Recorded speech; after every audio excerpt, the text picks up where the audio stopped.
I figure I might as well just keep my motion circular, you know? Yeah, going in circles, man. And yeah, let's talk about going in circles, Ben. We could talk about going in circles. I went in some circles. Yeah, how many, what would that be, 44 circles? Well, I think it was 45 circles, and I missed the mat on one of them. Oh, okay. So...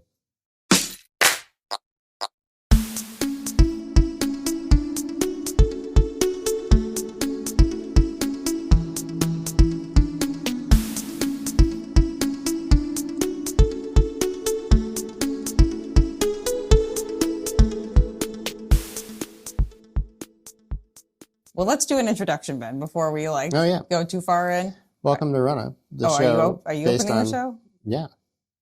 Or did you want to open the show? Well, I thought I was interviewing you, but if you want to open the show. I love opening the show. Okay, go for it. I never get it quite right, but you keep letting me try. Go for it. I'm excited to hear what the show opening is this time. Well, welcome to Runnah. I'll face this way first. Welcome to Runnah, running on Cape Cod, Massachusetts, and beyond. Brought to you by Fast Onion. Mm-hmm. If you want a spicy way to spice up your long run, down a 1 ounce of Fast Onion, it's gonna get you. It'll definitely be spicy. It's gonna get you saying "woo" real fast. Whoa, no! Oh no! Yeah. I was trying to think of an onion pun, but I don't got one right now. There are no onion. Well, you could do something not a lot about of onion rhymes. Yeah, no, there's not. But you could say something about like peeling away those hard miles by downing a shot of Fast Onion. Just help those miles peel right away with a shot of Fast Onion. And that was the fart that you're also going to release in like 2 miles too. We should probably start this introduction over. Why don't we take a second take at it? I think that was good. I liked that introduction. You go with that one? Yeah, I keep it. Well, anyways, it's Welcome not well, Fast Onion, we got to say, is not a real product. You can't buy it. You shouldn't buy it. If it does exist, don't buy it. Yeah, if it does exist, don't buy it. Don't buy it. It's definitely something we thought of, but other people may have thought of it too, but it shouldn't. Don't light it, is what I'm going to say. I am also the director for the Cape Cod Trail Race, so we might be able to actually have Fast Onion at a race at some point. I should do some... Stand at least 5 feet back. We'll do one aid station called the Onion Stop. Yeah, fires and open flames should be kept away. French onion stew. You get we got some like bread to dip it in, you know, and then you can do a shot of Fast Onion on top of it. Pickled onions, or just raw dogging an onion, you know. Onion Stop. Cape Cod Trail Race 2027. Chaos. Well, Ben, I'm excited to have you back. It's good to be here. I'm sure everyone watching is like, oh gosh, okay, here we go again. Well, that or they're clicking over to the transcript. Yeah, they're like, what do I need to know? ChatGPT, give me the TLDR summary. Here it is. Ben ran a race. Here he is. He's giving us the lowdown on a race again, which you did. And you also hit a new PR. Yeah. Which is very exciting. 88 miles officially. Woo. Thanks. I mean, I think that's exciting. I immediately texted because Liz and Paul knew what was that you had a race this weekend because I had let them know that.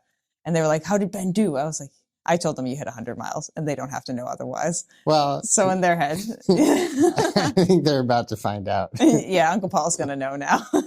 Yeah, I don't know. Like you leave for a cross-country trip, right? And everybody's excited about getting to California and you get to Utah. Utah's great. Yeah, it's still California. A nice time. Yeah.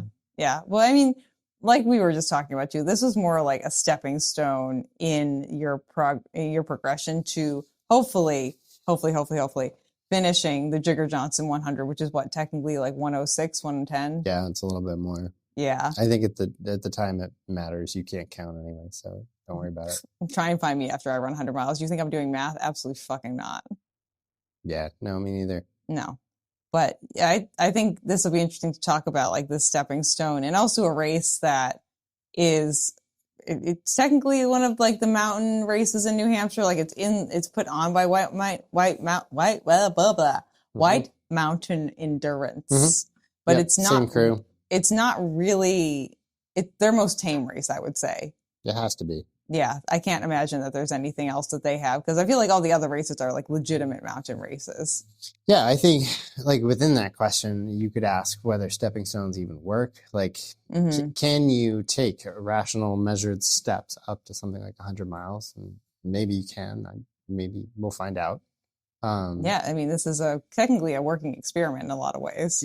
Are there even easy races? Like, this was allegedly an easy race, yet at the same time, it challenged me to the point where I didn't quite meet my goals. I think it threw up all sorts of other challenges, that some of which I planned to participate in, some of which I didn't plan to participate in. But yeah, you have to participate anyway. For instance, the serpentine belt spring going in our car, the moment Nicole turns into the parking lot to pick me up after the race, like, that's a curveball. It was good that we hit that curveball in this situation. We ended up going to a repair place, ultimately, that was right around the corner from the race course. Yeah. It's like all the parts were there to complete the journey, but it had unexpected components that I'm glad we faced in a relatively controlled way. Okay. So let's kind of just give people a background on the race itself. So the White Lake Ultras is put on by White Mountain Endurance. Yep. No relation to the lake. It's a state park. And White Lake is located in Tamworth, New Hampshire. Okay. Near the intersection of Route 25 and whatever, Ospey Mountain Highway, I think. And West Bumbuck up there. It's right next to the DMV, actually. Tamworth is a lovely town. Okay. And conveniently located near McDonald's as well. So I think that's always nice to have near a race course. It's just a Mickey D's, like across the street or down the road. Was that our post-race meal? No, because the spring one. Oh, okay. So we had to deter. Yeah, but like it sounds it sounds kind of funny, but like all those little things that go wrong add up to real cost. I mentioned to you before we started that I was maybe pretty low energy for the days after. Yeah. Gotta wonder if I'd eaten the requisite amount of protein and carbohydrates right after the race, like I planned to do from the McDonald's drive-thru, like how would that recovery have gone? Yeah. Some might say it might have gone worse with the McDonald's. But I don't know. I don't think it's that bad. I think you can order off that menu in a conscientious way.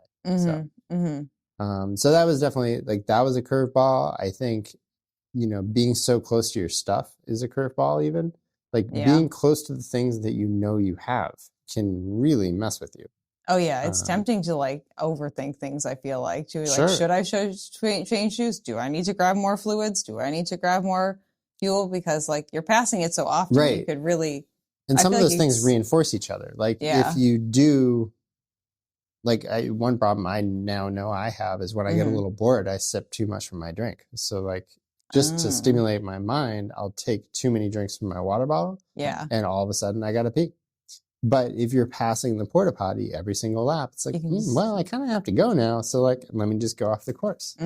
So the way that, filters out over 24 hours, if you're switching from let's say you planned every hour and 15 hour and 20 minutes even, that you were actually going to stop and take a leak. Yeah.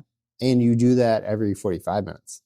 That doesn't seem like a long time in the moment, but when you take that and you multiply it 24 times, let's say each bathroom break was 3 minutes, you're now missing, what is that, 72 minutes? Yeah. An hour and 12 minutes is now just gone to this cause, which is not even really helping you. So yeah, that was definitely something I noticed. Okay. I don't know why. And at some point in this conversation, we have to deviate into AI coaching and does it work? And if it does work, how much does it work? Because you've been using Coach G for a while now. Yeah, my exclusive coaching is AI. Artificial intelligence based, and it's really just a conversation. I have it organized, but I have not made an artificial intelligence for running. I am using a product that I pay for, and that I've kind of organized to be useful in this way. It has my data inputted. I'll give it a lot of data. Yeah. So, but I think something it didn't question that maybe a good coach would have was I went in with way too much water. Okay. If I was carrying plain water, it's all about how I worded the questions. I think in this case, the water I would have dumped is plain. Okay. I'm asking okay, is this type of consumption good based on my past performances? And I'm listing all this data. But one of the inputs is Antelope Canyon, which is a desert race in full sun. It's a desert race in full sun in March. Oh yeah, so, that one that you did, well, a little while back now. Right. But it's at altitude. Like your water needs are just different. Yeah. So I took that data point and the water strategy which corresponded with it, and then tried to port it over to New Hampshire Apply it in about the same time of year. Okay. Those two states have very little in common on the most similar of days, and they had nothing in common the day that I was drinking the water. So here I am with like a high desert strategy in a race based around a lake. Like it's not sea level, but we're 400 feet above it. So really, I didn't need probably half of the water I carried. Okay. And then I think that led to just like a lot of extra bathroom breaks. How many bathroom breaks do you think you took? I bet I took 50% too many bathroom breaks. Okay. Like I could have. In my head, you can really never take enough bathroom breaks, but that's just me. I'm constantly taking a leak. And had the race been a length and not a time period, it would have been maybe, but more approachable. Like it would have slowed me down, but I could have still gotten the distance. Yeah. Because this was a time period, the time was precious. Tick, tick, tick, tick, tick, yeah. Tick. Yeah. So I should have done that differently, and I wish I'd reacted sooner in the race. It takes you 3 minutes to use the bathroom? Probably. I can be in and out of the porta potty in like 30 seconds. Yeah, you're quick. Yeah, speed peer, certified, professional. Well, gotta work on that, Ben. All about quality, not quantity. So, choices. And you can make whatever choices you want. You're an adult. So, okay. So we went into this race. This was a race it's a stepping stone along the way to get to Jigger Johnson. And it's how long was one loop again? 2 miles. Was it almost exactly 2 miles? It got counted as 2 miles, so let's call it 2 miles. Yeah. Okay, so it gets counted as 2 miles. And you've been kind of working on your fueling strategy and your running strategy for a while. This year was about fueling and a little bit about working out, but yeah. What was the strategy? Because I know we also talked about before, like when we've been on runs, like you were going to attempt like a walk run strategy. Oh yeah, out the window in the first hour. Okay, that's what I figured. Yeah, no, we knew that going in, that it was going to be like a nice on paper strategy. So the strategy to back up was like what is the lead I followed it for a lap, and part of it was I was a little bit late to the start. So I just started. I was wearing hiking boots and a raincoat, and I just started the race. And, okay. Well, I knew I was going to see my stuff again in 2 miles, so it didn't seem that big a deal. And I had a walk run strategy, so I was like, screw it, I'll just walk. Why were you running late? Because you're Ben? Yeah. That was it. Basic organizational struggles, day of the race. Yeah. Okay. Didn't know if there was something else happening. No, I think I was probably looking for something, or like. And Nicole was like, we got to go. And you were like, ah. No. She knows if she starts doing that, I'll forget even more stuff. So, no. I'm just going to let Ben do his thing. Nicole had no part in whatever I forgot or was doing. It's just, yeah, I didn't time it right. Like the race was so close to where I was staying that I was like, it won't take that long to get over there. Yeah, just like, I'm just going to go over and it'll be fine. The race is kind of unintimidating. So you're like, oh, well, if I forget anything, Nicole can drop it off later in the day. So and then that source of adrenaline's gone as well. And before you know it, you're just kind of rolling into the parking lot like, oh, guess I'm going to run a little bit. And then. You think the stakes were too low? Yeah, a little bit. Okay. That's what I mean is like, do stepping stones work? Like, can you take a step up to something without necessarily falling a little bit short of it just because you took a step? Yeah. Like if I hadn't taken this step, would I be looking at a big jump from performance last year to performance in August? I don't know. I feel like this is definitely like a good stepping stone for you. Like, I feel like at least it's like a little bit of like a mental fortitude to be like, oh, I can get that far. Yeah, and I think when the race ended, I could have kept going. Like I was not. Yeah. I wasn't physically beaten down. I just wasn't running anymore. So I wasn't going to go any faster, but I could have kept going along. Yeah. What were you averaging at the end of the race? Like, what was your average pace by the end? Like a pretty good 4 mile an hour walking pace. Okay, so like a nice jaunty pole jog. Yeah, and I held it for keeping in mind that the undulating terrain, like it's not a city sidewalk. Yeah. Where 15-minute miles should be pretty easy. Yeah. It's more like up, down, up, down, up, down, up, down. And having to watch your footing too. Right. So yeah, a 15-minute mile does work out. It's a bit of a jog. And if you are going to take a bathroom break every hour or so, like you don't quite, you're jogging a little bit. You're ending up somewhere maybe like 13:30. Okay. So we get to the starting line a little bit late. Yep. We are wearing our hiking boots and a jacket. We make it around one loop. What is the vibe like at the crowded?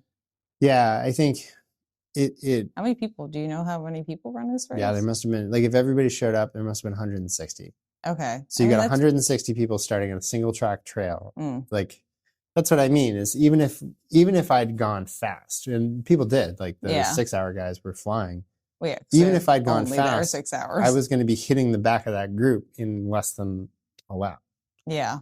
Like those guys ran into the group 1 mile in because they were probably going about twice as fast. So I knew I couldn't avoid that. I knew that I wanted to like survey the course. I had not been on the course before. So I took a lap and was just like, where are the puddles?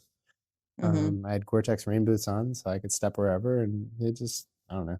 So I didn't make any progress there. I think I'm looking at August, definitely rethinking my first mile. Like, how do I run this so that I'm in the right place in the race? Not how do I run this so I conserve effort generally, or how do I run this so that like I can be late to the start? It's how do I run this so I'm in the right location to do things later on. What do you think for Jigger Johnson is like the right location? Do you want to be like mid-pack? Do you want to be like out front? No, I did it mid-pack. And it wasn't, so I've done it front pack and mid pack now, and I would 100% go for front pack over mid pack, even if it meant spiking my heart rate and doing all the things that coach. And when I say coach, I'm talking about my AI. Yeah, ChatGPT. All the things that coach tells me not to do. If I just throw those out the window and maybe spike my heart rate a little bit, and maybe do some damage, I can get in front of the pack. Because somewhere in that pack is a good climber and a slow descender. And what happened to me is getting stuck behind slow descenders. Which is me. Well, it's okay to be cautious. And I think, like, be cautious. That's good. But caution can also lead to excessive braking. And it can load your quads in a way which is actually quite destructive. So there are many downhills, particularly early in the 100-mile version of that race, where going faster and taking advantage of familiarity with the terrain, like going faster actually is way easier. And I think people get very intimidated by like the vertigo aspect of it. As I probably would. Okay. But then like, that's what I mean about the right place in the pack. Like, yeah, you don't want to be behind I would rather do a little bit of work early to get in front of the person who's going to have that vertigo moment, even if it means I get passed maybe repeatedly on the uphills by people who are legitimately faster. So I would think my latest thinking is I want to put myself in a position to be passed, not to try and do passing later on. Okay. And I would imagine that means taking the fire roads pretty hot coming off the start line. Why not? Yeah. I mean, I feel like that's some valuable information that you've gathered from this experience. Sure. Yeah. There's lots of valuable information gathered from this, but it's like, was this a recon experience or was this a race? Like, did I go to White Lakes to race, or did I go to do like some theoretical exercise? And if it is just a theoretical exercise, then like, is it really a race? Like, am I getting, you know, the rush of adrenaline, which I can then metabolize to go fast? Well, I mean, this wasn't that. Yeah, this kind of reminds me of last year when I did the 26-point true marathon to train for Watapa, and like, I finished and I was like, yeah. Because like in my head, like one, it was like a much more low key race than like because it was like it was technically a fat ass. And they didn't even have timing for us or anything. So like I finished and I was like, great. Yeah. Because it was a training run technically. And there was just no, like, I wasn't like nervous really. I just kind of showed up and I was like, okay, it's another training run, you know, like not any more nervous than I normally am for a training run. And if it's going to be a training run, wouldn't I be better off doing it on some terrain that's a little closer to what I'm racing? To Jigger Johnson. Yeah. Yeah. I mean, that's good feedback for yourself for hopefully for next year. Cause I'm assuming like you're kind of a sicko, Ben, and you're going to go back and do Jigger Johnson again, even if you do finish it. Like no, 100%. And then eventually you can Jigger my Johnson tattoo on your back. No, I think the big transition there will be like racing to aid station volunteering. But yeah. I think that's like 5 to 10 to 15 years away. Like, yeah. I'm not at that feeling today. So no, I would definitely go back. Yeah, you get at least like 5 to 10 hundreds under your belt at Jigger Johnson, and then you start volunteering. It really takes the like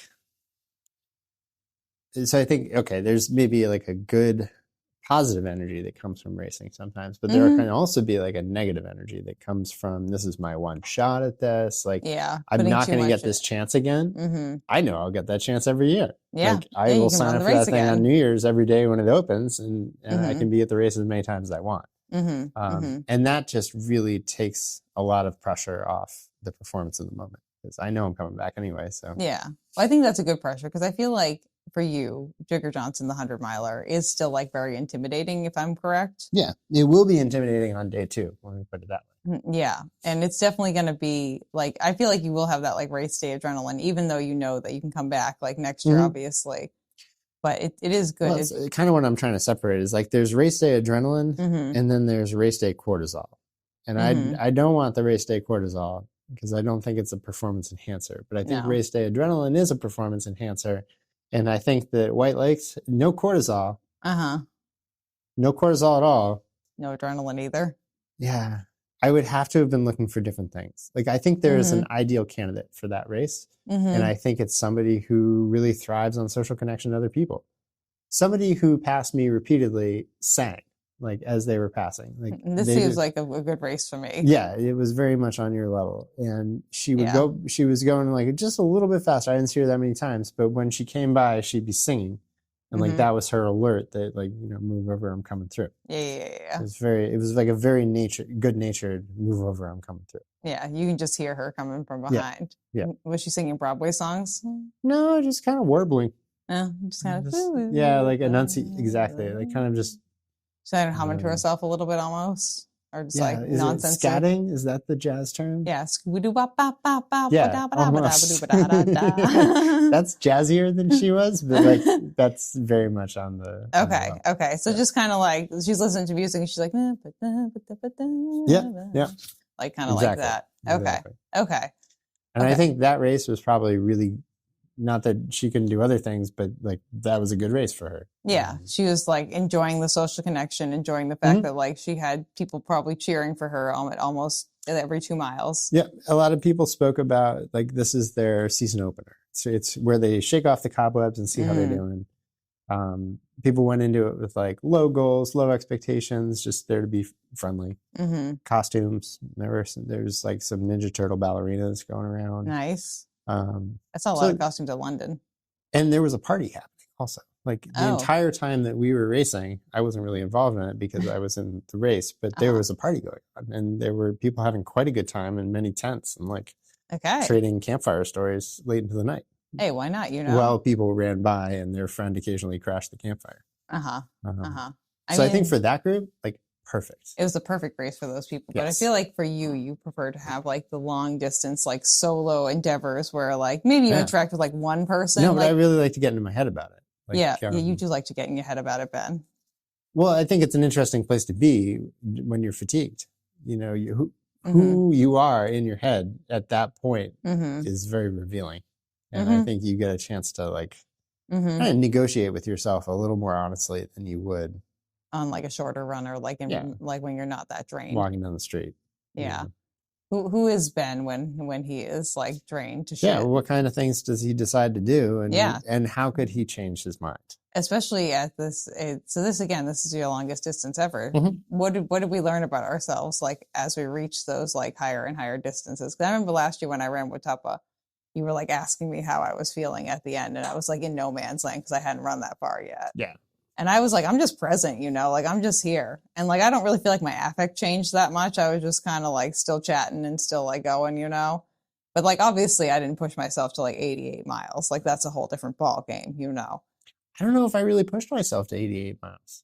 Yeah. You don't feel like you actually pushed yourself that hard? I think like the answer to your question is maintenance. Okay. Like doing all the little things along the way that make you not have to break down later. Well, we've been going to the gym pretty regularly. Not that kind of maintenance, like eating, you know, or like salting. So for your fueling and your hydration, you mean, in that I specific think way. The reason it didn't feel like a lot of work was that a lot of those things went pretty well. Okay. And what was the strategy going into this for the fueling? Like what did we land on? I went in with some options. I had Science and Sport Go gels, which ended up being like 99% of what I ate. And then I also had the Okay. PF, or Precision Fuel and Hydration 90-gram gels. Okay. The big I had boys. one. They just weren't right for that terrain. Like, if it were a harder race, I think they would have been great. Okay. They were just too thick. Okay. So the Cisco gels are nice because they're isotonic. So there's enough water in the gel for you to digest it, even if you're dehydrated. Yeah. I wasn't dehydrated, but it just worked well. It sounds like if anything, you're probably slightly overhydrated. Yeah. So even in that situation where there's too much water going around my body, like they're low risk, low maintenance. Like, they aren't as many calories as some of the other gels, but you can take more of them because they always work. Yeah. Okay. So that was, I'd say, the nutrition strategy. I didn't do any, so that's not true. I had 3 golden Oreos, 2 golden Oreos, 1 pack. Okay. That was your only rogue food choice on the course? Yeah, and I don't know if I'd do it again. No, you're not a fan of the go. Did it just not settle in your stomach properly? I just don't know if I needed to eat them. Oh, okay. You know, they were kind of an impulse grab. I mean, you're allowed to be impulsive when you're running 88 miles. Yeah, but but why be impulsive in that way? Like, I don't know. You tell me. You're the non-planner. Your governor gets like toned down throughout these races. So like, you know, I even find like I'm much more likely to say something. You know, like, my governor's turned down. So like, if I see something, I'll comment on it. Like, somebody runs by in a pair of shoes, like, I'll make a comment about the shoes. We Governor's turned down. Unhinged Ben. Yeah, unhinged Ben. And I think unhinged Ben, well, anyways, he's more easily distracted than hinged Ben. I mean, unhinged Juliana is also way more easily distracted than hinged Juliana. Yeah, I feel like I got away from your question. Well, I was asking what the fueling strategy was. Like, was there like grams of carbs per hour that we were trying to hit? Like, was there? Yeah, I know definitely. You've been like 60 to 90 was the range for grams per hour. And it's a little hard to do that math because I spread that across the Cisco gels and some kind of 3-scoop Tailwind mixes. Okay. So I would go into a lap with like a 750 milliliter bottle with 3 scoops of Tailwind and an Element. And then I would also go in with a bottle of plain water, and I would sip them 1 to 1. And in Arizona, that's a great strategy. In you're sweating New so Hampshire, much. I wish that I'd slightly toned down the first bottle and either only run with 1 bottle, knowing that I'd need to stop at the bathroom anyway at some point. And as you should have, I should have done like a 2-scoop bottle with a gram of Element in it. Okay. Instead of a 3-scoop bottle with a dilution, I should have just skipped the dilution and then just done like a regular 2-scoop mix. Okay. And you weren't taking any like solids other than that on top of that? Just kind of existing on fluids as I plan to do for my races as well. So I quizzed some people around me on this. One of the nice things about a loop course is the winner goes by all the time, so you can ask them questions on their way. Yeah. So one of the questions I asked this guy was, what are you eating? And he's like, oh, just a mix, like solids, gels, whatever I feel like. And this is the guy who was in front for the 24-hour, correct? Yeah. Okay. Yeah. Because there were the 3 distances. There's a 6. No, the 6-hour people didn't eat much. They're just doing a long 50K. Yeah. The 12-hour people, I don't know. Yeah. The 24-hour folks were the ones doing the eating. Yeah, they were the ones who were like, give me the quesadillas or something like that, or whatever the heck was there, pizza. I can't really speak to it because I didn't use the aid station that much. Other than that golden Oreo kleptomania that went on very briefly there. Rogue. Yeah, I didn't really use it. I'm finding liquids are more my speed. Keeping things moving is yeah, even like, so I have a pre-race routine where I have a banana, corn chips, and a Pop-Tart. Yep. Which is like a nice kind of 600, 700 calorie, like easy to clear the stomach. Yep, carb heavy. Yeah, and it's like, well, this is a low risk race. I'm going to throw some peanut butter on the Pop-Tarts. Oh, how do we feel about that choice? Was that not great? Like, it wasn't a good choice. Like, just body takes too long to digest the fat. Yeah, in the absolutely. Peanut butter? And I knew that going in. I was like, man, I bet this peanut butter is going to be sitting in my stomach for a longer time than I want it to be. But because it's kind of a low stakes race, you're like, yeah, I'll roll the dice. Do you ever feel like when I'm running around sometimes, and this would just be a Juliana experience, 100%. I just like feel like the food inside my body. Like, you know, you just like, you feel that peanut butter or whatever it is sitting there and you're just like, oh, my whole body just feels like peanut butter right now. Yeah. The other day I was running around, I was like, oh, my body feels like canned peas. No reason, I hadn't had canned peas in a very long time, but I just like felt internally like a canned pea. I think pollen also kind of messes me up that way. Like pollen definitely gets wrapped up in my digestive system. Because I notice it this time of year. Yeah, it's bad. I mean, when I was in London, it was really bad. I was like blowing so many snot rockets everywhere. Like it was just like, ugh. But okay, so liquids, which is my preferred strategy as well too, because like keeping things moving. You know? And even what I'd tell you going forward is like more liquids, less of like Jigger Johnson's going to be a reversal of this because there's so long in between aid stations. Yeah. So I will be wanting to carry more of the gels and stuff. Yeah. And also solid foods. Like I've gone into this race now a couple of years in a row with a great food plan that I just don't follow. Are you going to use soup? Soup. I know you went to broth. Sorry. Broth. Yeah, well, that's what I mean. Is like broth is a great idea I've had before that I just haven't executed on. Yeah. We for no reason whatsoever. And so that little stuff is kind of frustrating to me. I think this is the year I don't want the little stuff to like get in the way. Like I should just do the thing. Like I should pack a hammock and plan on taking a nap. Yeah. It was a good idea that I had. Yeah. Packing the hammock. So why didn't I pack the hammock?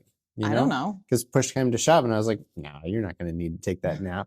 But like that guy doesn't know. The guy packing the bag does not know. The guy going down the mountain knows I need a nap right now. That the hammock nap would be like hit just right. Yeah, absolutely. I think we need to make a list or have Coach G make a list of like all the things that you need to just like go out of character on, Ben, and just like plan. Right. Like I need to take past Ben's idea, not then Ben's idea. So that way future Ben can benefit from hammock nap and broth and whatever other items that we determined are things that we've just never executed on, but like would be good ideas based off of past stuff. Sure. So thinking a lot about Cocodona, which just went on in Rachel Endrick's fueling strategy, which is 3 meals a day and then gels on top of it. Yeah. That made a big impression on me because I've always been trying to eat 3 meals a day worth of food through gels or not. Was she doing like physical, like she was doing like she was having like a breakfast, a lunch, and a dinner. Not a lot of it, but like it was almost circadian. Like it wasn't so much about the calories. It was about, oh, it's breakfast time. I'm going to eat a routine. Breakfast. Yeah. And keeping your body in that routine, which I think like if you're going to eat solids, to me, that makes a lot of sense because it will keep your digestive system, hopefully like in a rhythm too.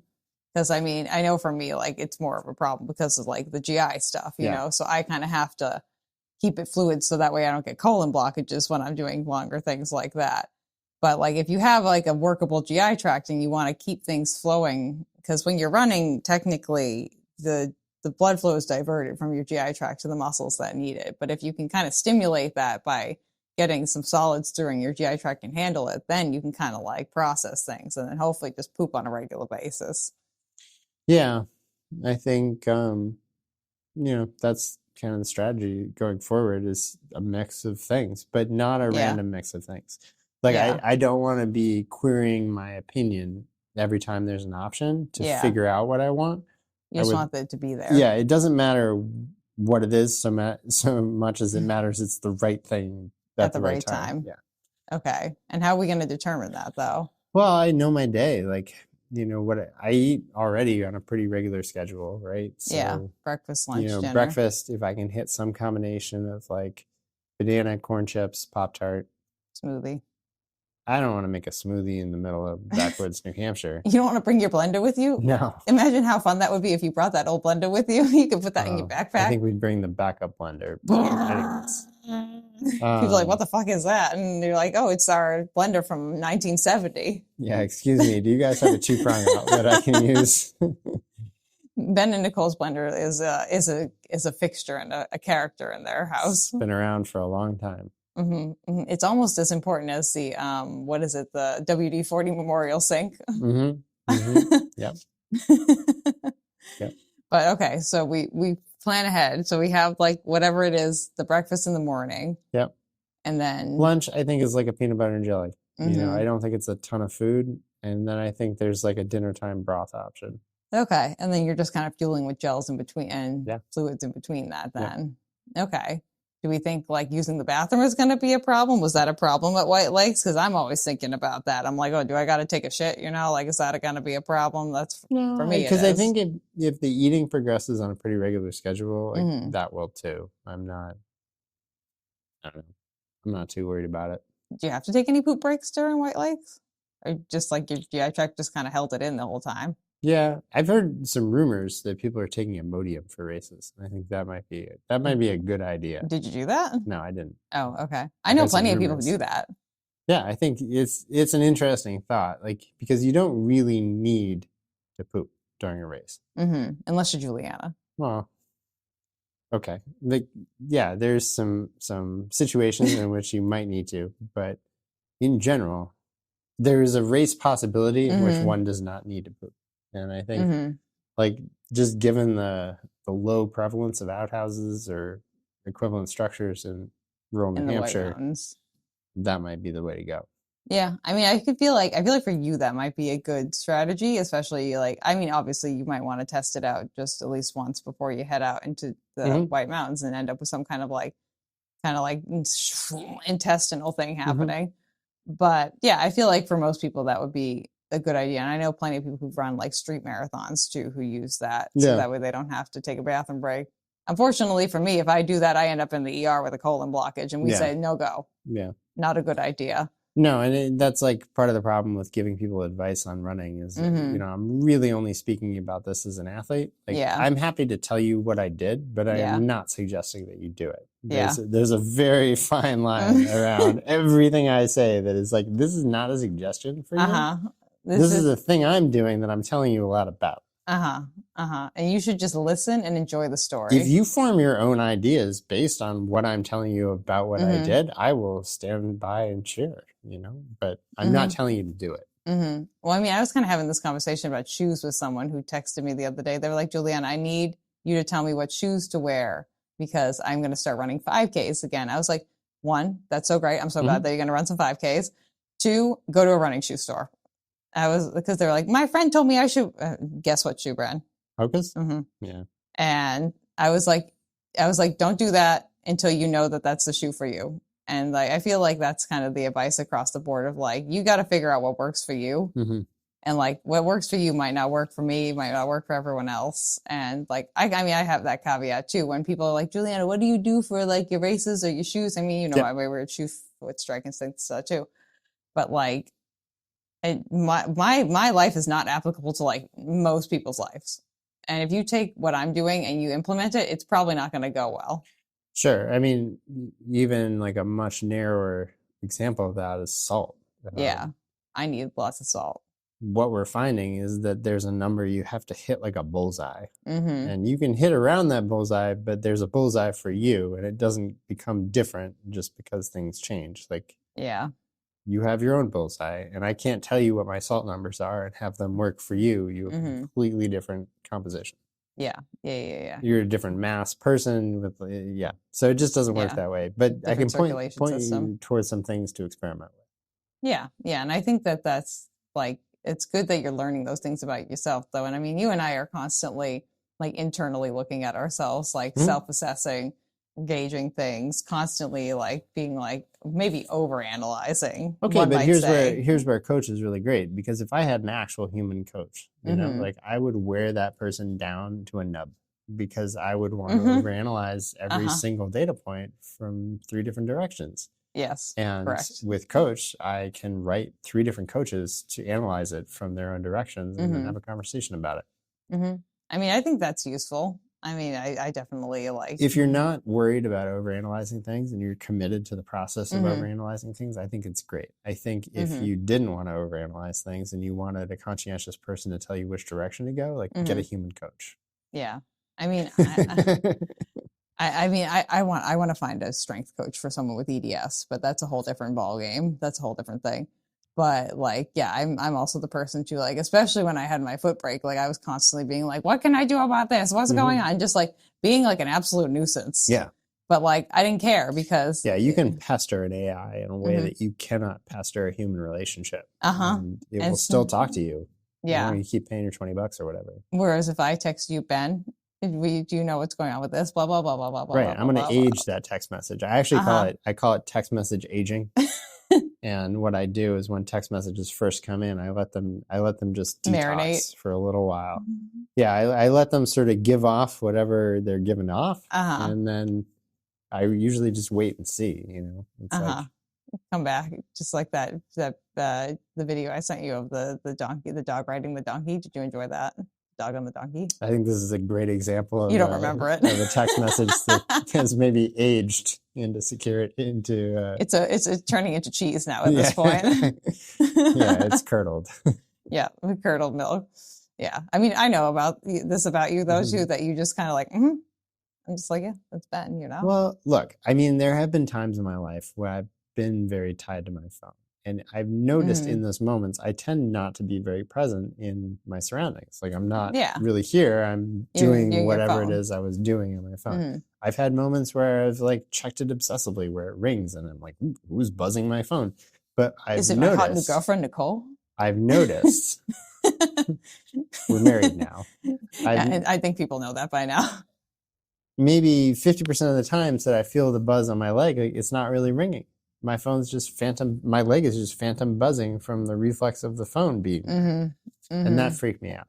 That was the moment where I was like, all right, I need to take a different approach to this because this thing is now programming me to have a physiological response and it's not even doing anything. Like, this isn't even, I'm not even connected to the Bluetooth on this thing. Like it just isn't functional. So I age my text messages, and if people really need to get in touch, they shout louder, and then we have a conversation about it. So, Benjamin, what are you doing? Well, I'm deeply absorbed in the world and having a life. Yeah. Well, I think that's important though too, and I think that's one of the things about like trail running that I like when I'm out, like even when I'm like running my loops along pond or whatever, like I'm just there. Like I'm singing to myself, I'm thinking to myself, I'm working on my breathing, I'm overanalyzing every single like feeling in my body. Yeah.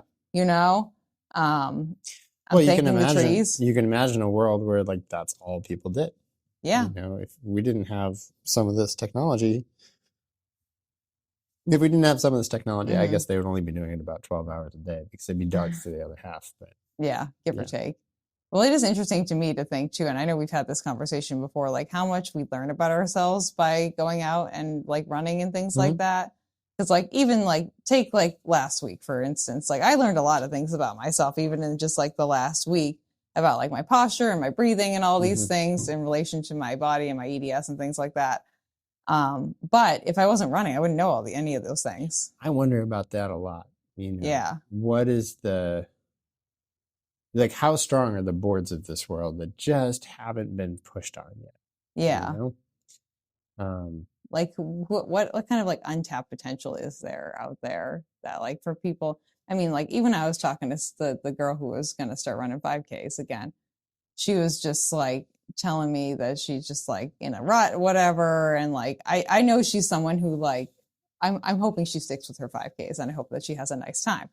But she's someone in the past where like I've done things with her and she kind of like teeters out after when things get hard. Okay, but I don't. But that doesn't necessarily mean that's a permanent like personality trait. But like you got to think there's a lot of people out there who like when things get challenging they just kind of back away.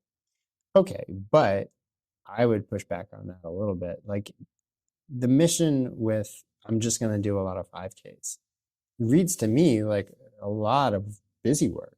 Like you're going to have to get yourself to all those 5Ks. You're going to have to run those 5Ks. The 5Ks aren't very long, and so they seem manageable that way. But you're actually creating a lot of management work around this racing schedule.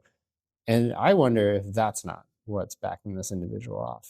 That could be it too. What if they set like a really terrifying goal, for a long time in the future? I think I'm going to run 100 miles next year. Like just putting in. I'm going to run an ultra marathon. Like, whatever the distance is. Let's say they take that 5Ks and add another couple. And they run like a 30 mile. They go 32 miles. Yeah, they get a 50K. I think my hypothesis is that having a terrifying 50K goal in 8 months would like extract a better athletic performance over time from this individual than managing the nitty gritty of going to a lot of 5Ks. I agree. I think it would just put you in a mindset where hopefully you're just kind of like buckling down. And you're just like, I'm just going to do it. And then like once you're out there, you're out there.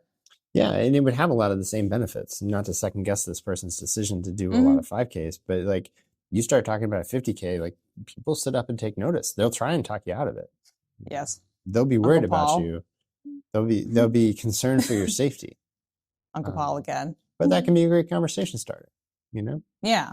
Well, I mean, I was having this conversation too with, I can't remember who it was, but I was telling them that I signed up for that. I was trying to do 35 miles at that Flat Rock. And also that I was questioning. I was like, should I sign up for that 12-hour one in August? Which I did. Spoiler alert.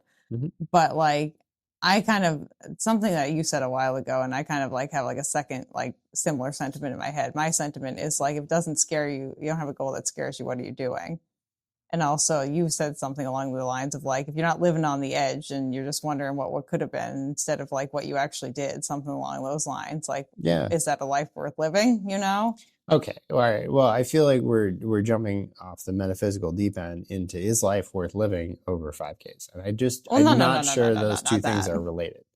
No, but like, is it, if you have like, even if a 5K is a goal that scares you, like that's totally fine. But like, is it worth like just doing goals that you feel comfortable achieving as opposed to goals that you feel uncomfortable achieving, whatever said goal could be?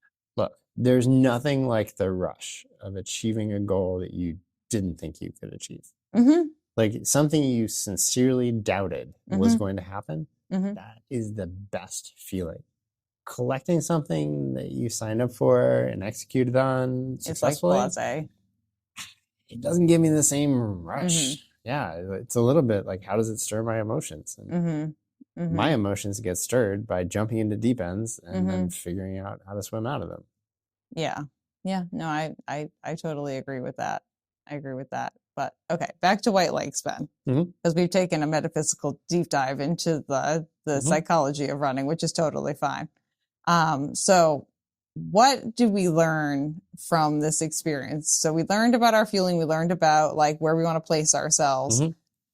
Was there any like laps of this race that like stick out in your head as like things that were like, because obviously you did like 44-ish laps, you know, are there ones that stick out in your head where you're like, okay, this happened, whatever, or like this is a thing I learned about myself? Like what's coming to your brain?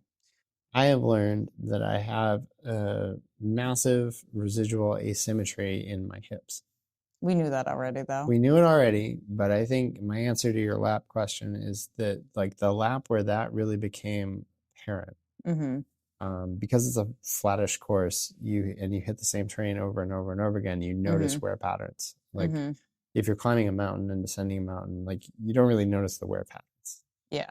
This one, I really noticed the wear patterns and just how having like basically the left side of the hip is a little bit locked up. Yep. Forcing the right side to do a lot of the power work. But I had flipped that conceptually in my head completely. And I thought that actually the left side was doing pretty well, and then the right side was not. Okay. And I was just dead wrong about where power was coming from in my lower body. Okay.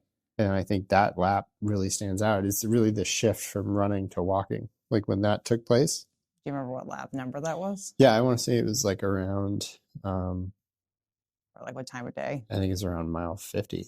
Okay. So about halfway through, give or take. Right. Roughly halfway. And you can close see to like your old PR distance wise. Yeah. Okay.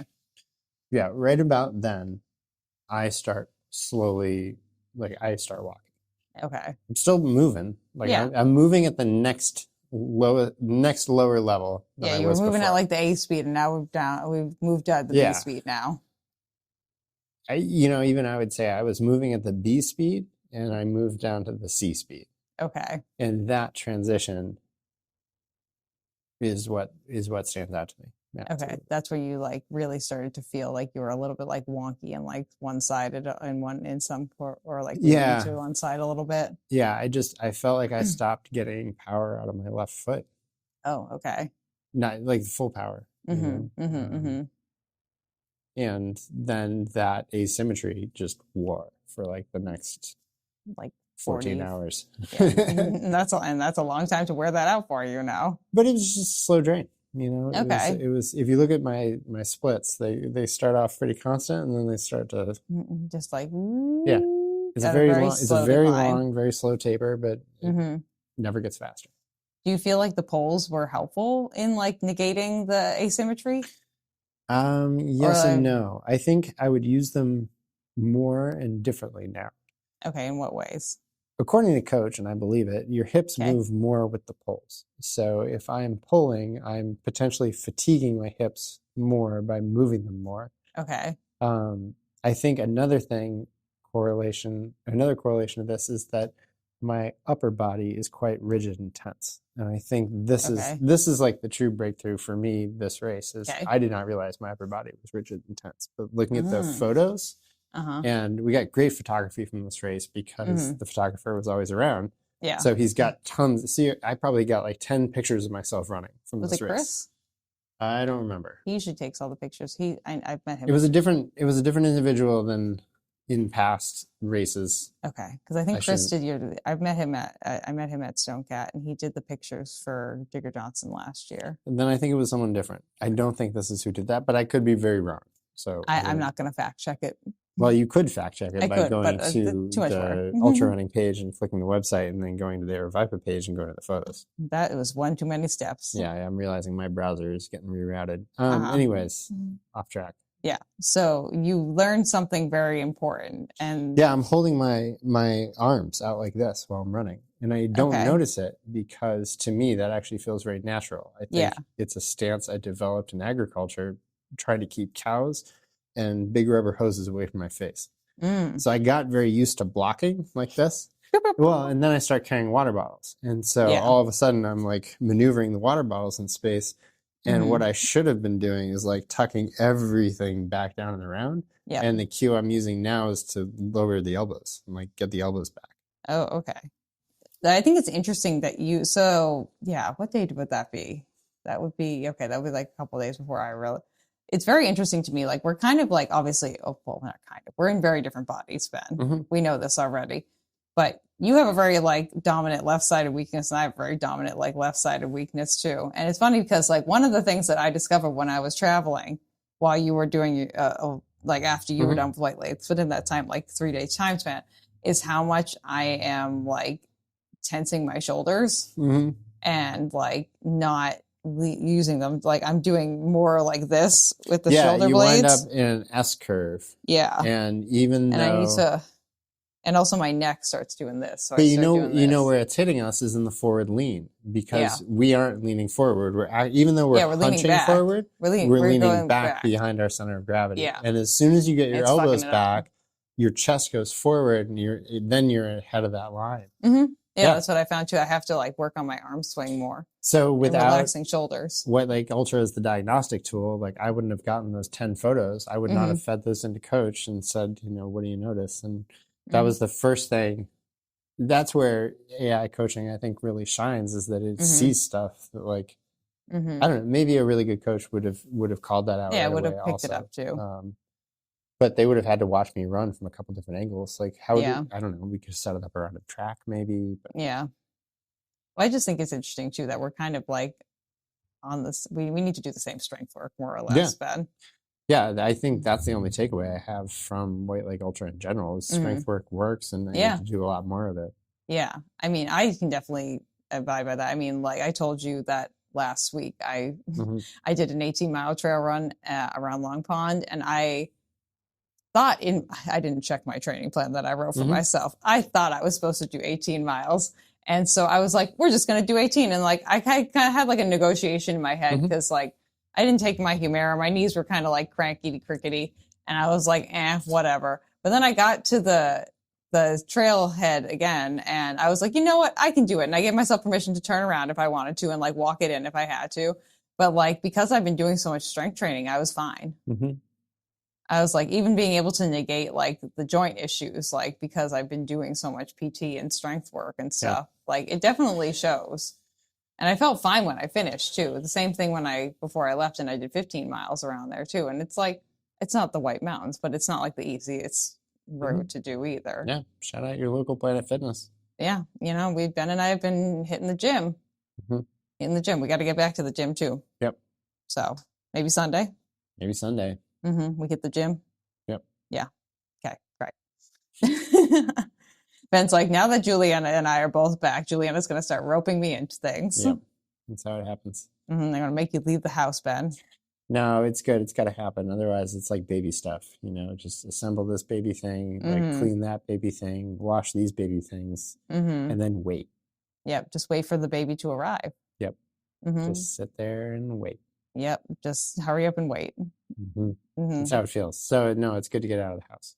Yeah. Which I'm sure, like, when you have a kid, too, it'll be nice to have, like, little breaks and that, too. And obviously, we have to make sure Nicole and you are both, like, accounted for and the child is accounted for and stuff like that, too. But I feel like parents need, like, little breaks, like, breathing breaks, too. Yeah. Very much so good for your mental health. Yeah, so I think the gym is going to be that for me because it is as effective as you're saying.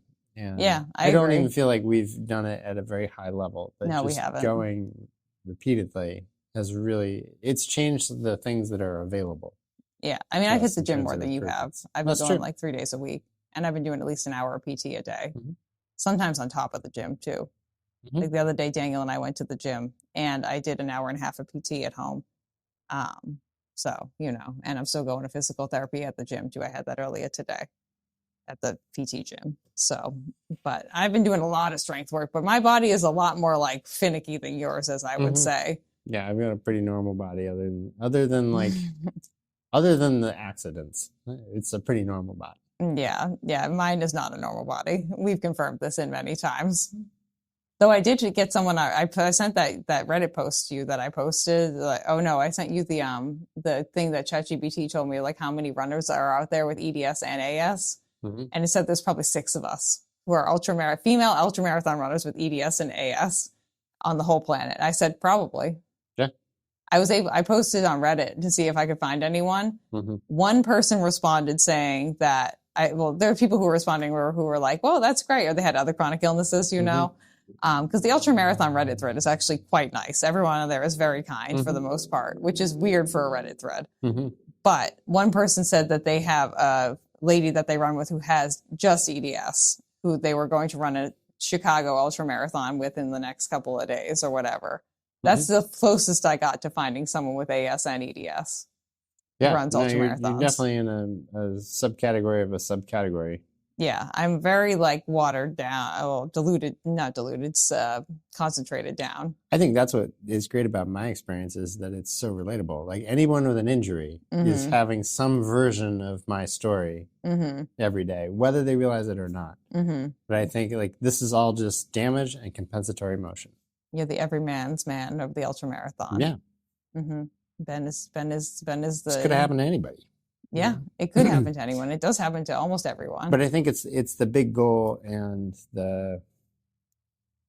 it's the big goal and the hard thing that allow you to make those gains in everyday life. Like without these goals, we would not be going to the gym. No. I would not be going to the gym. I don't know about you. And I mean, the people at the PT gym know like how motivated I am. Like they're like, oh, Juliana, they don't even ask me if I do my exercises. And like I come back they and just assume you do it. Yeah. Whereas like the other people it's very interesting to me to see the other people who are at the PT gym who are like, they're asking the PTs, they're like, do I need to do this every day? Whereas like, I am like making sure. Yeah. Even when I was on vacation, I was doing half an hour PT every day. You see it as an opportunity versus a responsibility I want a higher quality of life. And for me, like being able to go to the gym and do these things. Well, then I think that brings us back to our original question, which is what's the way to achieve that? Because I'm not sure that it's doing the same thing every day. I think it might be scaring the crap out of yourself every once in a while by signing up for a huge goal and maybe falling short of it. But is it is it scary enough? I think for me it is because I'm really going to have to manage like the medication side of things. That's honestly, that's the thing that terrifies me the most is managing my medications when it comes to things like that. And like having to maybe take some of my GI meds while I'm running. And does that make me have to poop more? I don't know. Yeah.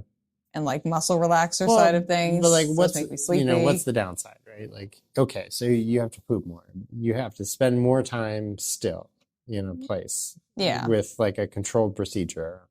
I mean, I'm more than happy to shit in a bush. You're very happy to do this and do it quickly. Yeah.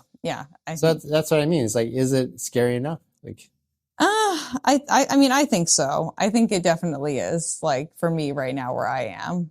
And so, though I have been getting more and more comfortable with trail running though too, and I think that's because my balance is better. mm-hmm. Like I will say, and all the times I've been running around Long Pond and like all the miles I put in, I have not fallen a single time.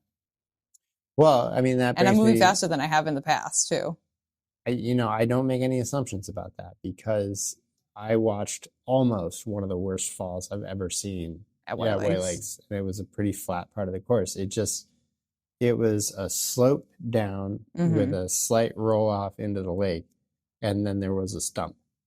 And she tripped and did a flying step and then landed probably 8 inches short of the stump, like right in front of her face. And Oh no. like, had anything been different, she would have come down on top of the stump. Oh no. Right. Very normal situation. Like Yeah. a stump in the trail. Yeah. Yeah. Seen that before. And even a little bit jagged, not rotten enough to crumble. Like, I don't know, that would have been a serious bruise or like concussion maybe even. Yeah. Sure. And I heard the trip, I looked back and boom, going down in the ground and just fortunately stopped early. I mean, there is something to be said about technical trails. Like you feel like you're going to fall on them versus you don't because you're paying attention more versus like zoning out. Kind of what I mean. It's like there's this location where we can set our goals. And if we know how it happens, I'm like, are we getting the growth? If we don't know how we're going to solve it when we go into it, that's where I think it really happens. When your brain is forced, maybe while falling, to put together that next step and it works, that's when I think the growth happens. And so, yeah, the unexpected challenges that you come across. Right. Races are great for that because as we've discussed, there's always somebody 5 minutes behind you unless you're really off the course and then, you're sunk. But, there are people around, there are people who are going to be coming by. Everybody's got first aid kits. Like, I don't know. Seems like the best day of the year to do the risky stuff. Yeah. Fuck up space, Yeah. So that way you have time to like fuck around and figure it out, Right. And I think that's what makes the brain circuits. I can agree with that, Ben. I agree. And like, doing things that scare you, You're not doing things that scare you. What are you doing? Well, maybe that's a good segue to some things that worked well. Yeah, what worked well? I have 2 things. In the past, I've brought poles. This is a light. This is the Kogala Raw light bar. Yep. I wore it strapped into my pack where the chest strap came across. Yep. And it was phenomenal. It's like the only way I'm going to light anything. This is bendable too, right? Not really. Not really. It's flexible. It's okay. not like you can bend it whatever way you want. Okay, but it'll like adapt to it'll sit on the Solomon pack like nice right here for the most part. I don't know if the flexibility is a feature or a byproduct of lightweight design, but the light is very effective and it casts a very nice ambiance. Yeah, it's a very even glow and it really hits the periphery of your vision. Okay. And this was like enough to like see the profile of the rocks and roots while you were running at night? Oh yeah. I think if you were on it to overkill it, you could add a headlamp and use the spotlight. Oh, you didn't use a headlamp with this either? Nope. Oh, okay. Which is why when the battery pack died, it went pitch black all at once, mid-stride. They do warn you that this is something that can happen. So it's not just going to teeter out. It's going to... They sell a battery pack, which you can buy with the light. And one of the features of that battery pack, which I poo-pooed at the time, was... It will teeter it out as opposed to it phases it out slowly as opposed to cutting it off all at once. Gotcha. I plugged it into a high-capacity but generic battery pack. That one? No, actually a different one. This one actually worked pretty well, which is why I brought it.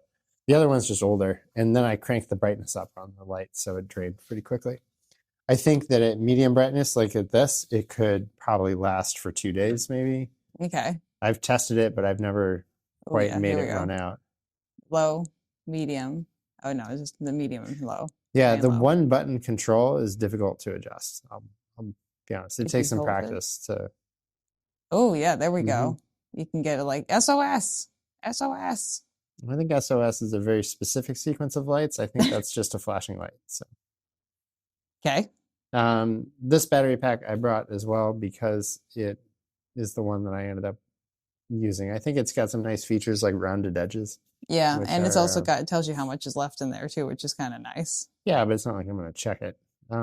Yeah, but and you can plug it right into I have one like this that I bring traveling. You Well, can plug yeah, into that's the what I wall. mean. It's like this is a great battery pack in terms of capacity, but it's got some extra things that It's you won't be able heavy. to use in the race. It's heavy. So it's like, do I really want my battery pack to be able to plug in directly to the wall? There aren't going to be any wall outlets. So No. that these cords aren't long enough to reach into a pocket, so I can't No. use those anyway. So I've got to have a cord. Yeah. So that's what I mean. Is like You none of think this you're gonna stuff buy the battery lands. packet for that then? I already got this one. Okay. But if you were in the market, I would definitely recommend the battery pack because Getting when the this battery thing pack. cuts out, like you'd better not be in a place where you need a light. Yeah. Going fast or like I think about people skiing. Oh yeah. If you were skiing when this cut out, like bad news bears, man. Uh-huh. You're gonna hit something. Yeah, the velocity that you're moving at is way too fast. Yeah, I just stopped, but it took me a couple seconds to figure out what had happened, and it was just the battery pack had run out. Okay. And then it got dark all of a sudden. So I do think if you don't have a battery pack, it might be worth buying the battery pack they sell. Okay. It is specially designed for this, and I'm assuming it's lighter and more compact than that thing is. I don't know if it's lighter. I've only seen pictures, but it is more compact. Okay. So that worked well, though. We liked that. The light was amazing. Like it didn't just work well; it transforms the nighttime. If you don't have like proper lighting, low lighting. I'm getting trapped in double negative, but if you're struggling with low lighting, you're using so much more of your brain power. Oh, 100%. Yeah. If you aren't struggling with lighting at all. And that's what I think this took away. Like the middle of the race was not hard. It was well lit because it was just like skiing outside at night under lights. Like I didn't have any problems. I had daytime problems, but it was night. Does that make sense? Yeah. Now I'm like, should I borrow this for Ghost Train? Good. I think it's overkill for Ghost Train. Like if you're going to be around people, don't worry about it. Yeah. I mean, I'm just thinking back to Stonecat. Like I like my headlamp that I have, but it didn't throw light enough that I wanted it. Yeah. It's like an abundance of light. Yeah. I would rather have an abundance than not enough. That's the situation I want to be in. Yeah. I think my favorite light combos have not been as convenient as this. And they've involved casting more shadows onto the ground. This does not cast shadows. It actually evens out the ground. Okay. So there could be a pros and cons. Yeah. Okay. It's not as tactical, but it's a lot more pleasant. Okay. So we kind of like comfort versus like strategic, I mean, it turns the trail into your living room. Okay. Like that's how you feel as if you're comfy couches, fireplace. Like just about. You could read a good book if you wanted to. Just by the light of the fireside, which is this. Which is your Kogalla raw LED light bar. Yeah.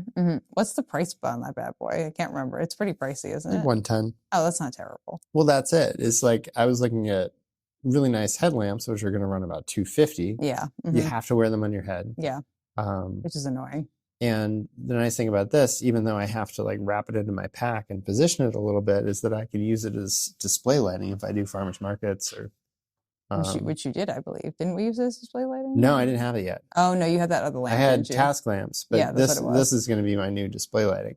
Okay, so it's worth it's multi-purpose, and I think I liked that I could have the battery pack and then buy the lights separately. I resented the fact that I had to buy a complete unit I was looking at like the Black Diamond 1500. Yeah. Which is super bright, but it's not as versatile. Like this is more plug and play. So, yeah. And like you said, you can use it for like non-running things too, which is nice. Yeah. So I think that was my product of the race was this light bar. That was a win. That was like one of our major wins along with like the self-discovery pieces there. Yeah. Okay. So now that you have the things that you learned from White Lakes, what's the next step? Obviously, we're going to do some strength training. Yeah, we're going to the gym. Yeah, we're going to gym it. I'm just going to really focus on the avoidance of pain. Like the things that are going to hurt in Jigger Johnson are stepping down. Oh, you mean you're going to focus your training on avoiding the kinds of pain that I know it's going to cause. And like, there's no worse part of the race than stepping down about 2 feet on a rock. And that happens over and over and over again. So that's the step I want to bulletproof. Yeah. So how are we going to do that though? I don't know. Like it's difficult. It's actually pretty difficult to find things that are that high off the ground around here.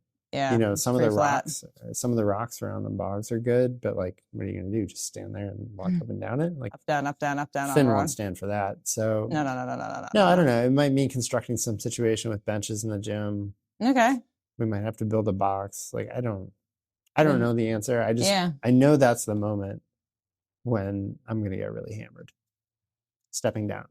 I thought you meant for a second that you were just going to get super drunk. I was like, wow, Ben's going to do his training like really smashed. Yeah, this is taking a turn. The strategy I've found out is to feel nothing throughout the race. Which includes getting high, getting drunk, and jumping off rocks. Have I told you about carbo loading? Yeah. No. Oh my gosh. Okay. Well, I think that was some good information, Ben. Yeah, there's a lot here. I think there's a lot of different things. Hopefully people find some takeaways. And if they take nothing else away from this. We were rambling for a while. It's that you can be in the middle. And I think that's where I am right now. I'm in the middle. I'm going to confirm and to say I believe you're in the middle too. Like you took a good solid step forward, but it's not that you're like a good 50% of the way there. Yep. You still have a lot of work to be doing. You learned a lot of things. You didn't have that adrenaline rush because it wasn't like the big goal that you were actually looking to achieve, which is Jigger Johnson. But you come away from it with some lessons learned, and you're not worse for wear, which I think is a big win too. You didn't destroy yourself. Like no, nothing was destroyed. Yeah, you're here. You ran 13 miles a couple days later to pick up the car. Yep.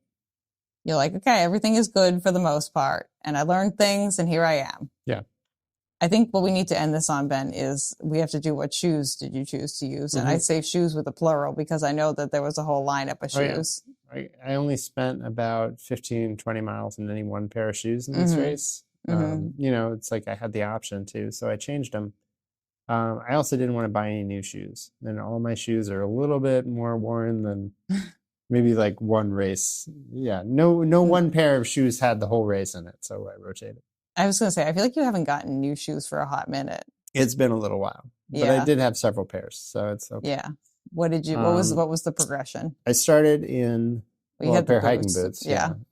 Salomon, some sort of quest situation. The Pioneer X Ultra. Okay. That's the name of it. Okay. I transitioned into the Arc'teryx Silent Pro. Yep. For probably 20 miles. Okay. Then I think I did about 15 miles in the Salomon Aero Glide 3 gravel. Maybe my favorite shoe of the race. Okay. Like a shoe I almost returned to the store when it came. Yeah, I remember. I wasn't sure. You've run a lot in that shoe, though. You like that shoe. I like that shoe. You like that shoe. I knew that you liked that shoe before this race, too. It looked a lot like the A6 Nova Blast, which I didn't love. And I thought it might be like the A6 Nova Blast. It has not been. No. So the standout shoe was shoe number 2, or 3, technically. Yeah, I mean, it's a good warm-up shoe. Like, I don't love it.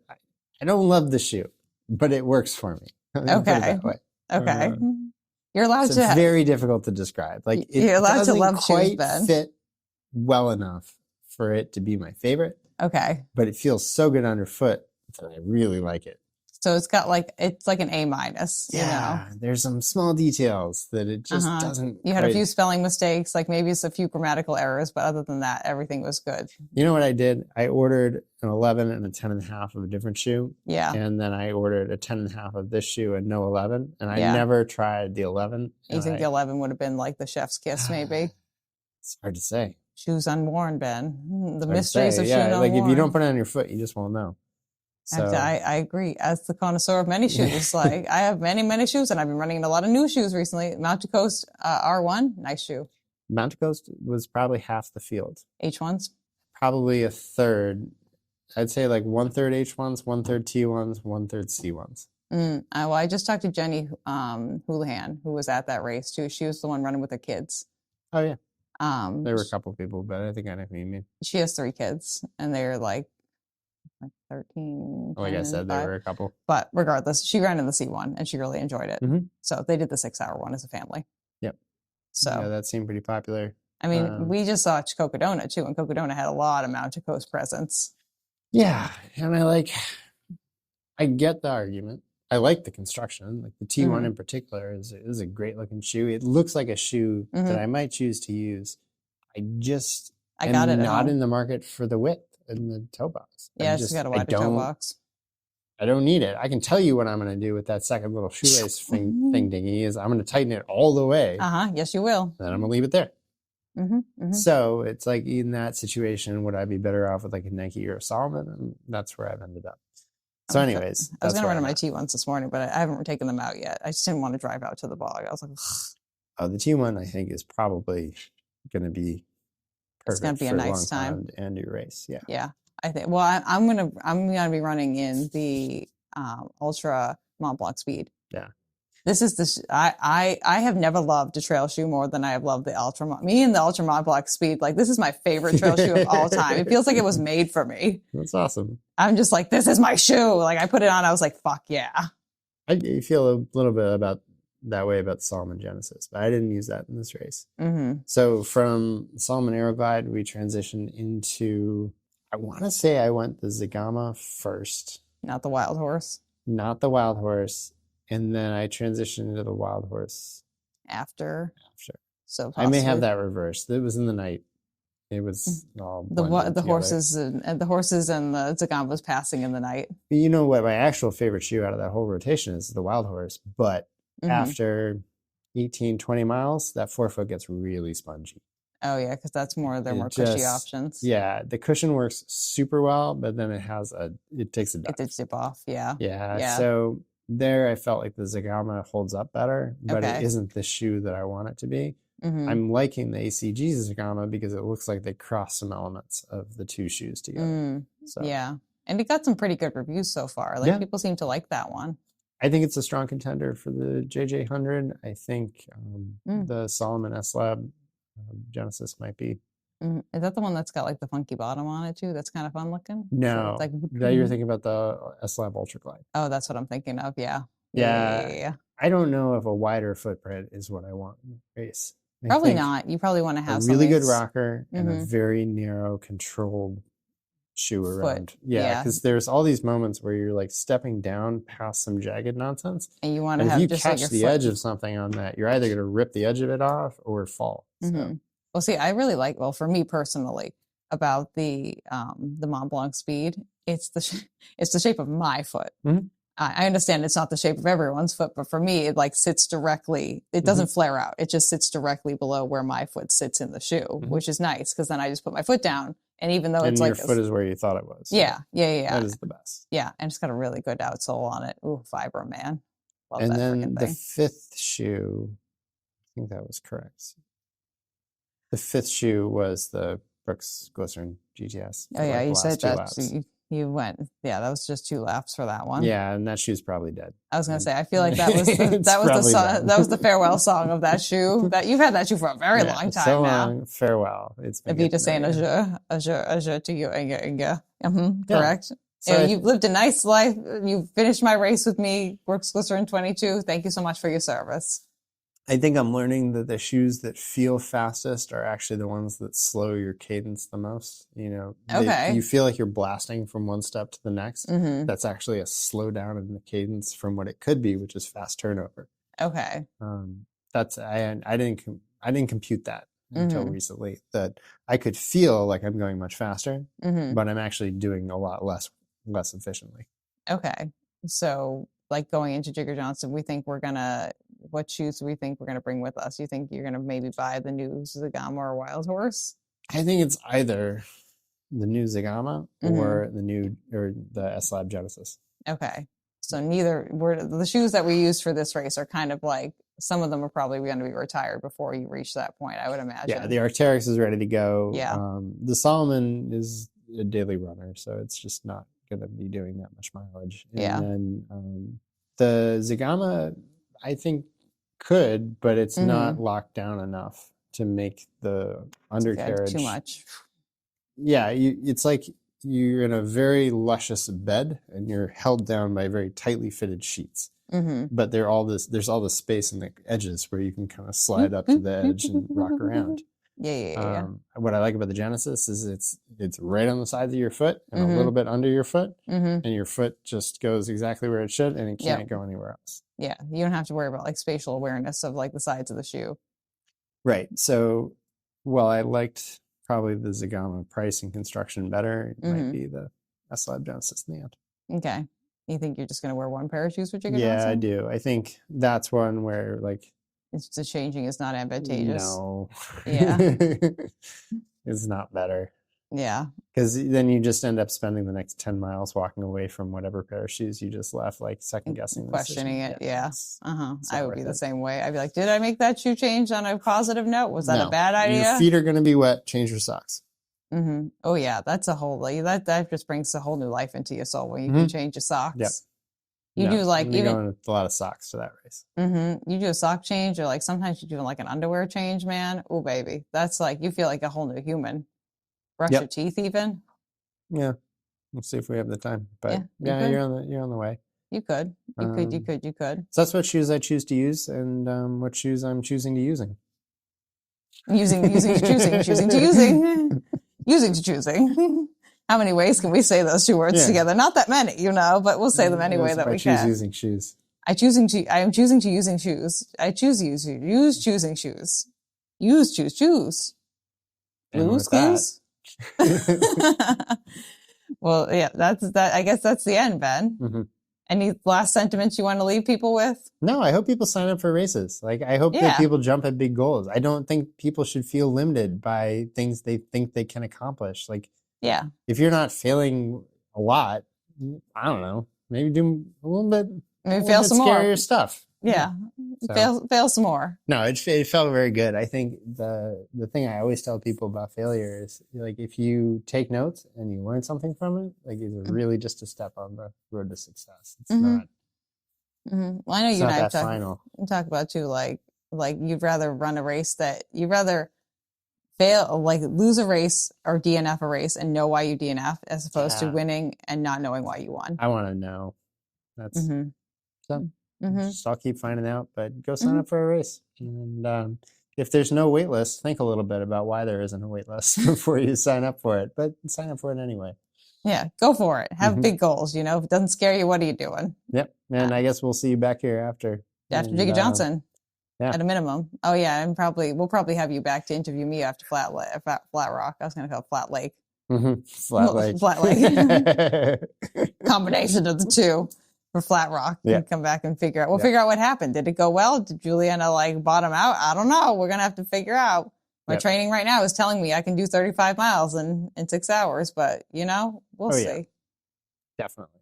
It's the fact that I can do 18 miles in 3 hours and still feel strong. I bet you can do 42 miles in 6 hours. Well, it depends on I don't know the course that well, so we'll just have to see what lap 1 holds for us, and then kind of gauge it from there. Yeah, but. You didn't, I don't know. All right. So there's also the adrenaline of it all. We did what, a 5-hour 50K? Yeah. And my argument is that you have probably 10 more miles hiding in your effort in a 6-hour period than you have in a 5-hour period. Probably. I'm not saying you're going to do those 10 miles in the last hour, but I bet that if you hustled, more earlier, that you would be in a situation where you only had to do 6 miles in the last hour. And I could do that. I bet you can find 4 miles throughout your race, and I bet you can find 6 miles at the end. We'll see what the day holds for us. That's my prediction of possibilities. Okay. I feel like I'm slightly competitive when it comes to female trail running. Mm-hmm. The funny thing is for me, I was looking at the Flat Rock ranking on Ultra Sign Up. You know who's the first one? Is it you? It's me. Yeah. Because I have 100%. That's a very dangerous position to be in. I'm technically the number 1 seed for Flat Rock. Thank you so much for asking. Yeah. I understand why though, because I've only completed 1 ultra and I won. So it's that's true. You are the number 1 seed. I looked at the other people who are below me. Very low certainty. Yeah, I looked at the other people below me and I was like, these people are way more, I'm way more confident in them. But folks have bad days. Oh yeah. I mean, I could also have a bad day too, but I could have a great day. I was right about who won White Lake Ultra. Peter Benito won, but he had a very bad day getting there. And I think there were a number of people right around the top 3 who really could have capitalized on it. And I think that, I don't know, he was worried right up until the end. Yeah. And stressing himself out. Well, you know what it reminds me of is the normal bananas out at the Arizona Diamondbacks, right? I talk about this all the time. Have you not heard the normal banana spiel? Bananas? I don't So know if I've heard the normal banana spiel. We're out working for the Arizona Diamondbacks. Nicole has a job with them, and I'm just hanging out, running a lot. And she brings me back a banana from the cafeteria one day. Okay. Now, this is a very high-achieving team with, Oh, I think you have told me the story, but keep going. Yeah. It's a very high-achieving team. They've made it to the World Series, and they're playing at the top level of baseball. And, she brings back this banana, and I'm like, oh, it's going to be some banana. And it's not. It's like a normal Chiquita banana. It's not even organic. And what I realized from that is you can get to the highest level of baseball eating normal bananas. You just have to practice all the time. And I think my realizations for this were very similar, that like I've always assumed that there's organic bananas going on in the front of the pack. And what I'm learning is actually no. Like a lot of folks are just eating normal bananas. They're just practicing. And you and I are going to keep practicing. It was a race of normal bananas. I agree. I think I can do big things. I have delusional self-confidence in myself. So I'm going to be in the Trail Paralympics. That's right. Come and find me in like 6 years, or some other Paralympic sport. Even if it's not that, I'd like to do something. I'd like to go out for something. I think I'm competitive enough. I could do it. All right. Sounds like a strong start. Well, we'll see you back after Flat Rock race for the recap, and we'll hear about the normal bananas. Yep, the normal bananas. Okay. Nice job, Ben. Woo! Thank you for listening to this episode of Runnah. This podcast is edited, hosted, and produced by me, Juliana Coughlin. Brought to you in part by the Falmouth Running Club and the Falmouth Community TV station. If you'd like to connect with us, you can find us on Instagram and on TikTok at RunnahPod. And you can send us an email at runnahpod@gmail.com. And our original theme music was brought to you by the one and the only wonderful Jeffrey Hutton. And keep up the great work. I'm proud of you.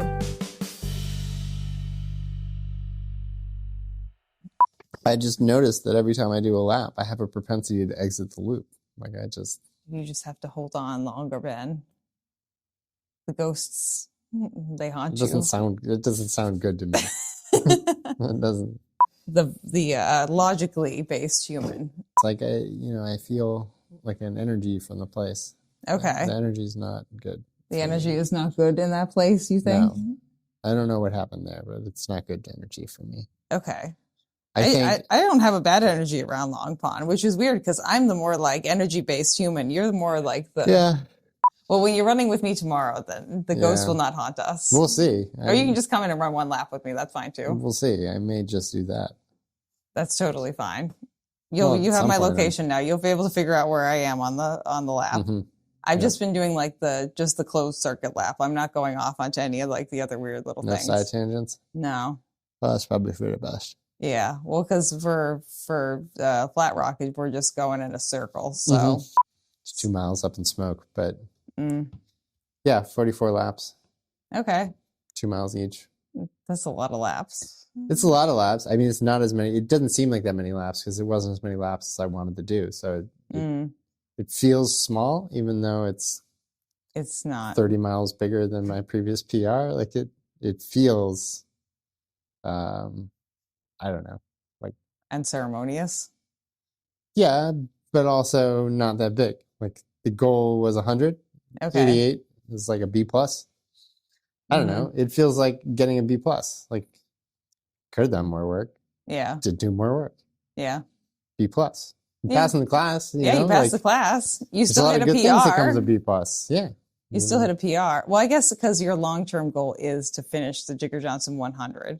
Yes. And this got you closer to that, but it's not achieving that goal. No, and it never was going to be that goal. Yeah. Only that goal is that goal. So yeah, it was always going to be a step on the way to something. And I think we can quibble about how high the step was, but it was a step forward, a step up. I think it was 44 laps. So like I have very minute, intricate thoughts about each of those laps. Like, do you actually remember all of the laps? I have least favorite routes. Yeah. Like, no, like literal tree routes. mean like routes. Like, I was going to say, there's like only one route, but there are definite trees that I would go to the right of or go to the left of, depending. And there's some kind of funky bits that are just like inexplicable, raised boxes in the trail to go around flooding, for instance. But if it's not flooded, you just hit it it's like a raised planter. Oh. Well, it's like when I was running Long Pond last week, there was this one like specifically cylindrical, like it was like this big rock that was in Rock Canyon 2, as I call it. We have Rock Canyon 1 and Rock Canyon 2. Yeah, otherwise you don't know. So it was in Rock Canyon 2, and every time I passed by it, I'd be like, "You're not making me fall today, my friend." Well, yeah, you made me nervous the other day when you got incrementally closer and closer to that dog poop. Yeah. You know, we did a couple laps around Coonamessett Bog, and like I don't know why you came so close, but you ran to the left, to the right, to the front and the back of it, but you never quite stepped on it, which is good, but I don't think you knew it was there. And my ADHD was shining real hard because every time we came back around, I forgot that it was there. Right. Right. So I don't know, like the ADHD part of me was not into laps. I mean, I had a good time at the race, but I think laps are probably not the form that you prefer. Yeah. It would have been great for a group that like really wants to be around people. You know, if you want to do trail running, but you want to be around people, sign up for White Lakes. You're guaranteed to be around people the whole time. But I think if you want to like lose yourself in trail running or get lost in the mountains, it's kind of it's not really an adventure editing race. That component. Yeah. No, it's not an adventure race. Yeah. I think the adventure was really like close social contact with people. Well, for you, definitely. Yeah, but like constantly, you know, you were always passing or being passed. So you're always taking negotiation or negotiating for what you need from the person around you. Yeah. And I think that was good training. It's good to do hard things. Even if the hard thing is just being social with other humans. Yeah, I think like your limiter comes off a little bit. Like you just say what's on the top of your mind, which fortunately was positive, you know, all the time. That's but good. like, yeah, but what if it were? I don't know. Like I feel then I have a responsibility to say positive things around the people, and like, I don't know. It just becomes an exercise in socialization, not getting lost in the trails. Yeah. Which is maybe what it's great for. Like you've been lost in the trails all winter. You're contemplating. Solo. You've lost all your friends because your new hobby has taken over your life, and so you want to be around some people. Yeah. Yeah. So then I think it would be a great race, and really good for any runner to. It doesn't sound like you probably want to do this race again. I don't think I would. I think that part of it is there's a lot of great races that weekend. You know, like that week is a great intro season trail race. So pick your favorite because there's good stuff around here. Cape Cod Trail Race, for instance, is going to be right around then, I think, next year. So I think it's May 9th next year. Yeah, if I had a choice between like this traveling to this particular race or doing Cape Cod Trail Race or Ruck for Hit or something like that, all the same, that would be a lot more fun. Yeah. Well, didn't have a bad time at the race. Like it wasn't a good match for my personality. I think we kind of knew that going in, though. Yeah. Because, I mean, it was flat. It was semi-social. All right. It was loops. Well, I have to take issue with that. It wasn't that flat. Okay. Like, yes. If you took 5 feet of the race course and stretched them out, and you averaged the height of each foot, you would get 0. Okay. But within that would be several feet of undulating range. Yeah. Okay. Well, that's good to know. Like within every 5 feet, you're maybe up 1 foot and down 1 foot. So it's a lot of those just asymmetric steps. Yeah, just a little like up, down, up, down, up, down. Okay. What about Welcome to Runnah, the show about running Cape Cod, Massachusetts, and beyond? I only turned away for part of it. I'll choose which one is better, and I'll put one of the bloopers. I think a lot of people watching this who knew me as a child are going to recognize the fundamental frustrations that I had with memorization in early childhood. I mean, I have a problem with memorizing too, so you know, I hear what you're saying. Just south of West Bumfuck, then. We're not going to say that the race was in bumfuck, New Hampshire. That's not. This is axed from the record. If this scene appears, then she has not edited this thoroughly. It'll be in the bloopers at a minimum. It will not be in the bloopers. It's gotta be in the there will bloopers. be no reference. Yeah, there will be. Anyways, every 25 minutes, let's say I'm going to spend 5 minutes walking. Your mic's still on your sweatshirt, Ben. Good. That's a good call. This is the kind of quality control we're talking about. We need to be able to hear Benjamin. Just gotta get the magnet out of there. That's a nice color. I like that shirt. This is the shirt from the race. I love a race shirt. The Happy Loon. Yeah. Yeah, the loon was out, actually. The Happy Loon made an appearance. Oh, no very hat, nice. But not as cute as the bear butts from the other White Lakes race that they do in the fall. But the Black Bear Ultras. Yeah. I like that logo a lot. I think it's very cute. And it always looks like a Charmin logo to me. But anyways. It kind of does the Charmin bears, I think, are polar bears or something. Or some kind of, oh no, they're like golden maybe. They're not black bears, but the ones on that one are. Anyways, the ones in the Kirkland brand are non-existent. So okay. So